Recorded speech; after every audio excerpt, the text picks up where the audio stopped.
అందరికీ నమస్తే. Welcome to Aroma Shorts. ఈరోజైతే మార్కెట్‌కెళ్ళి ఫారం కోడి తెచ్చేసాను. దాంతో పాటు గుడ్లు, వాటి కందనకాయలు గూడా తెచ్చాను.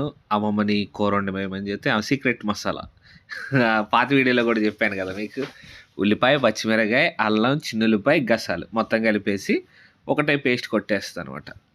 ఇక అలా పొయ్యి మీద ఆయిల్ పోసుకొని ఆ పేస్ట్ ఏసుకొని అది ఏగిన తర్వాత చికెనేసేసి, ఫారం కోడి మాంసం ఏసేసి, ఆ తర్వాత తెచ్చుకున్న కందనకాయలు గూడా ఏసేసి, అలా ఎగరేసుకొని పొయ్యి మీద పెట్టుకొని, ఒక 5 నిమిషాలు అలా మగ్గిన తర్వాత అప్పుడు ఉప్పు, పసుపు, అలాగే దానికి సరిపడా కారం.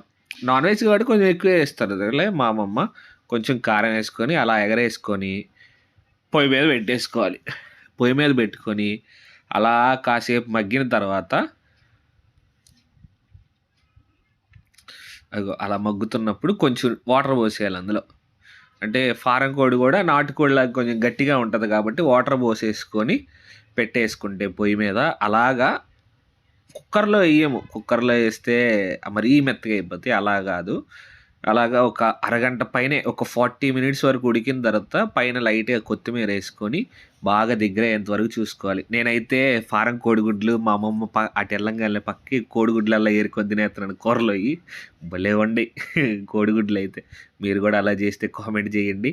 తర్వాత కూరంతా ఉడికిపోయిన తర్వాత మా అమ్మమ్మ ప్లేట్‌లో ఏసి అన్నం ఫుల్లుగా బెట్టి కూర ఫుల్లుగా ఏసింది. అన్నంతో పాటు ఏస్తది కూర. ముక్కలన్నీ నాకే ఏసేసిద్దనమాట. ఏసి తినమని జెప్పింది. ఇక నేనెళ్ళి కూర్చొని తిన్నాను. కూర అయితే మహా అద్భుతం. సూపరుంది. మీరు గూడా మీ అమ్మమ్మలతో ఇలా వంటలేమన్నా చేయించుకుంటే కామెంట్ చేయండి. అలాగే ఏదన్నా వాళ్ళ కాలం వంటలు కావాలంటే మెసేజ్ చేయండి. చేపిస్తాను. దయచేసి సబ్స్క్రైబ్ చేసుకోండి.